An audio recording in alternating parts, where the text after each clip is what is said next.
Hello everyone! Today we are going to make an origami paper crane.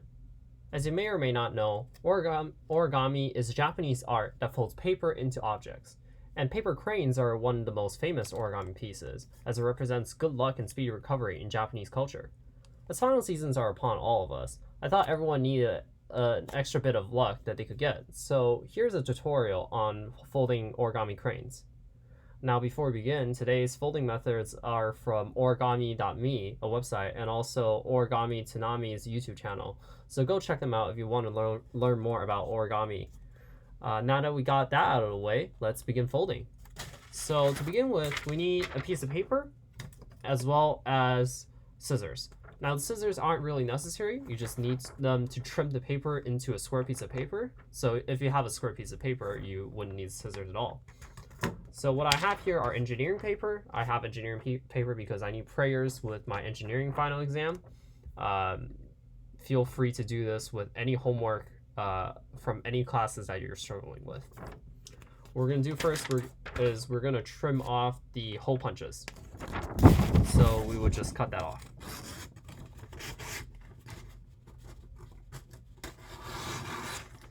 Next thing we're going to do is we're going to make one diagonal fold so that we can turn this paper from a rectangle into a square.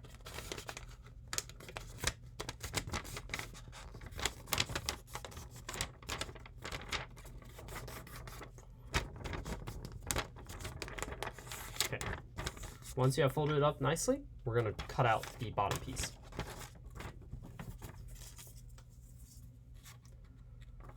So origami actually has a pretty touching origin story.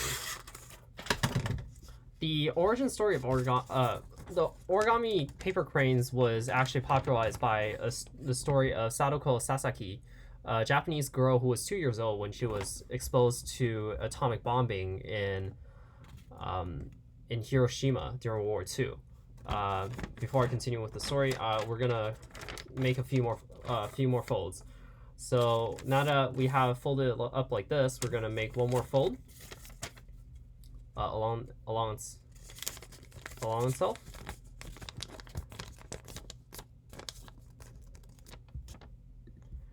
And then we're going to open that fold, and we are going to flatten the folds in on itself. So anyways, as I was saying, Sasaki was a Japanese girl who got exposed to radiation from radiation during World War II. And after spending a significant time in hospital, she began, at the age of 12, she began making paper cranes in prayer for other people's speedy recovery. Now, she decided to make 1,000 cranes as the final gift, but before she was able to make them, she actually unfortunately passed away. However, as a gesture to remember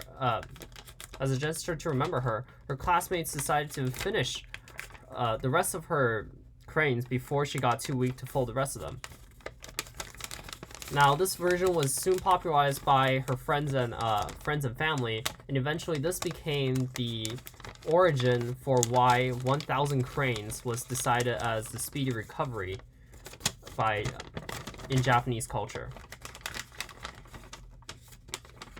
Now that we have finished folding it, your square should look something like this. Your paper should look something like this, a square base. So what we're going to do next is we are going to, you need to do the same thing for both sides. And what we're going to do next is we're going to take one of the flaps that we have just made, and we're going to fold that along the center line. So it should look something like this. While doing this step, you want to definitely make sure that you're folding with the open side on the bottom. What I mean by that is the sides that are open is the side that you should be folding from. So you fold from here, and the side is the open side. So fold this for all four sides, all four flaps.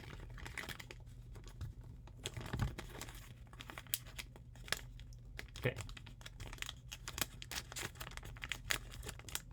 Next thing we're going to do we are going to take this flap and make one fold, so that this will make a next step a lot easier. Now that we have done all of these, it is okay for us to open this back up. And then we are going to fold this up along the crease that we just made. And then we are going to fold each of the flaps in on itself.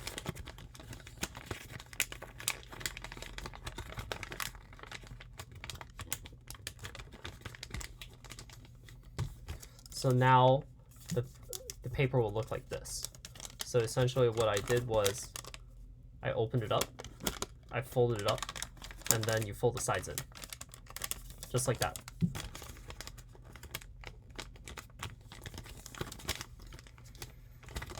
We are going to do the same for the other one.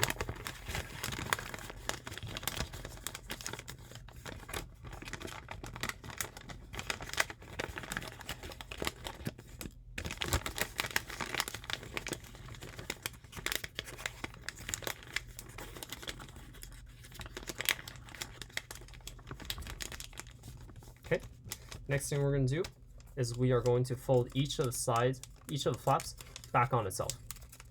So you want to make sure the legs are on the bottom while you do this step. Okay, and we will just do that really quickly.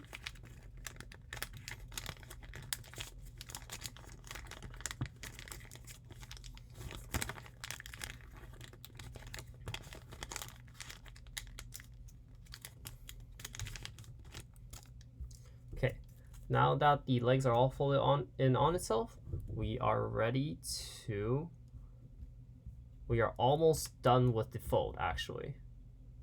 So next what you want to do is, you see like the solid diamond base on top, you want to fold that down. These will eventually become the wings to our crane. So you want to fold them both of them down so that it reveals like the triangle mound in the center. The next thing you want to do is you want to flatten them out. So these are the wings. Next, you want to bring your legs up and you want to fold one of them up. You want to fold them up at an angle where it will mostly be parallel to this angle, this edge. So fold them up, it'll look like this on one side. And then we do the same thing with the other leg.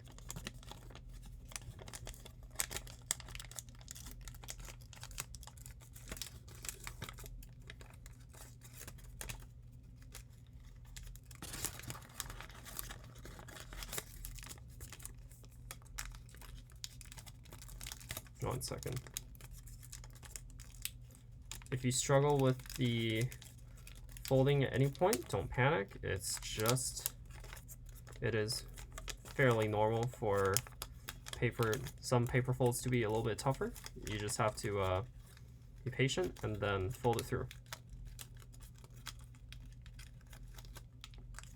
Now when making origami, your origami should be fairly precise, because if you don't, you can end up with some creasing problems, as you can see that I have ended up more or less with on the tail. But it is okay for demonstration purposes right now, and we are just not going to worry about it. So now that we have one tail and one head, next we're going to do is we're going to make the actual head. And what you want to do is you just want to fold this in on itself, and ta-da, that will be the head of the crane. And there you have it. That's how you make a origami crane. Thank you for listening.